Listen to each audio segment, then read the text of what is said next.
अस्सलाम वालेकुम। आज की वीडियो में मैं आपको नेक डिज़ाइन करना बताऊंगी, तो जिसके लिए मैंने इस तरह से पतली पतली डोरियाँ तैयार कर ली हैं और एक ये स्ट्रिप तैयार कर दी। इसको मैं दामन के डिज़ाइन पर यूज़ करूंगी। नेक डिज़ाइन के लिए मैंने जो स्ट्रिप्स ली थी या पतली पतली डोरियाँ बना ली थी, उनको मैं 1.5 इंच के मार्जिन से कटिंग कर लूँगी। तो ये मेरी पट्टियाँ कटिंग हो गई हैं। पट्टियाँ मैंने 2 कलर में ली है, जिन 2 कलर में कपड़े का प्रिंट था और तीसरा ये कलर है। तो मैंने इस शेप में नेक की कटिंग कर ली है और जो मिडल पीस है उसमें मैंने पिंटेक्स लगा लिए। अब पिंटेक्स जो है वो इसके नीचे इस तरह से इस डिज़ाइन को कवर कर लेंगी। अब मैं बुकरम चिपका लूँगी और बुकरम के साथ साथ मैंने चाक की मदद से एक पैटर्न ड्रा कर लिया है, जिसके ऊपर मैं ऊपर रखकर पाइपिंग को अटैच कर दूँगी। यहाँ पर मैंने पाइपिंग को अटैच करके एक्स्ट्रा कट कर लिया है। अब जब हम इस कपड़े पर लगाएंगे तो ये पाइपिंग हमें सामने की तरफ नज़र आएगी। तो अब मैं कपड़े पर नेक को अटैच करके रेडी कर लूँगी। बिल्कुल जो हमने पाइपिंग की सिलाई लगाई थी उसी सिलाई को फॉलो करते हुए हम नेक पर लगा लेंगे। अब जो एक्स्ट्रा कपड़ा नेक का है वो हम कटिंग कर लेंगे। ये कपड़ा कटिंग हो गया और अंदर मैंने कट्स भी लगा दिए। अब इसे टर्न करेंगे तो पाइपिंग हमारी बाहर की तरफ आ जाएगी और इसे हम अच्छे तरीके से आयरन कर लेंगे। आयरन करने के बाद जो हमने पिंटेक्स वाला कपड़ा तैयार किया था, इसको ऊपर से तुरपाई कर लेंगे और इसके ऊपर नेक को एडजस्ट करके स्टिच कर लेंगे। अब मैंने नेक के ऊपर इसको एडजस्ट कर लिया। यहाँ पर मैं पिंस के साथ इसको फिक्स कर रही हूँ। पिंटेक्स थोड़ी दूर दूर लगी हुई हैं, अगर आप चाहें तो इसको करीब भी लगा सकते हैं। अब मैंने हर तरफ से नेक को सेट कर लिया है। जितना मार्जिन मैंने रखा था उतना ही रखकर अंदर वाले गले के लिए जहाँ पर पिंटेक्स वाला कपड़ा लगना था उसी को मैंने सेट करके पिंस लगा लिए।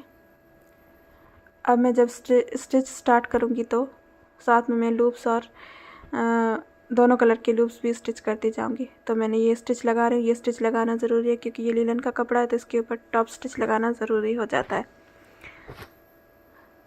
अब मैं साथ साथ दोनों लूप्स को, ग्रीन को नीचे और पर्पल को ऊपर करके इसके ऊपर फिक्स करती जाऊँगी। स्टिच के साथ रखते जाएंगे। लूप्स मैंने 1/2 इंच से थोड़ा ज़्यादा ही बाहर रखे हैं। तो ये मैंने लूप्स लगाकर नेक को तैयार कर लिया है। तो ये नेक डिज़ाइन बन करके इस तरह से तैयार है। अब मैं इसके स्लीव्स और दामन के लिए रेडी कर रही हूँ डिज़ाइन।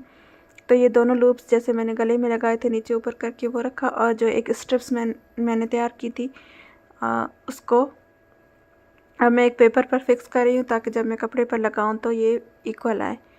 जैसे कि आप देख रहे हैं मैंने लूप्स को कैसे रखा। आप अपने कपड़ों के किसी भी कलर के साथ मैच करके ये लूप्स लगा सकते हैं। तब मैं इनको स्टिच करती जाऊंगी। मैं इनके दरमियान थोड़ा थोड़ा गैप रखूंगी।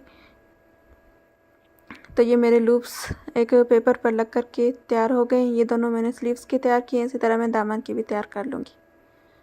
अब ये स्लीव्स के जो लूप्स और पट्टी मैंने तैयार की थी उसे रख कर मैं सिलाई कर लूँगी। दोनों का मुंह आमने सामने है, कपड़े का भी और जो मैंने पैटर्न तैयार किया है उसका भी। अब मैं इसके ऊपर स्टिच कर लूँगी।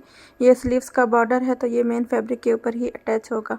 तो ये इसकी लुक कुछ इस तरह से आएगी जब हम लगा लेंगे।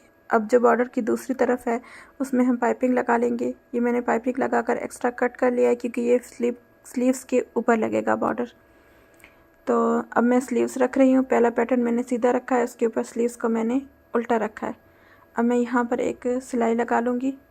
जब हम इसे टर्न करेंगे तो ये सीधी तरफ आ जाएगा बॉर्डर। इस तरह जब बॉर्डर को हम पलटेंगे और दूसरी तरफ ले जाएंगे तो ये बॉर्डर स्लीव्स के ऊपर आ जाएगा और इसको मैंने आयरन कर लिया है। अब मैं यहाँ पर सिर्फ एक स्टिच लगा दूँगी। अब जैसे कि आप देख रहे हैं ये पैटर्न मैंने बनाकर तैयार कर लिया। अब मैं इसका पेपर उतार रही हूँ तो ये बन करके कुछ इस तरह से तैयार होगा। ये आप अपने कपड़ों में से कोई भी कलर सेलेक्ट करके ये पैटर्न बना सकते हैं। ये बहुत ही प्यारा लगता है। अब ये आप इसकी ओवरऑल लुक देख लें कि कितना डिसेंट और प्यारा सा ये डिज़ाइन लग रहा है।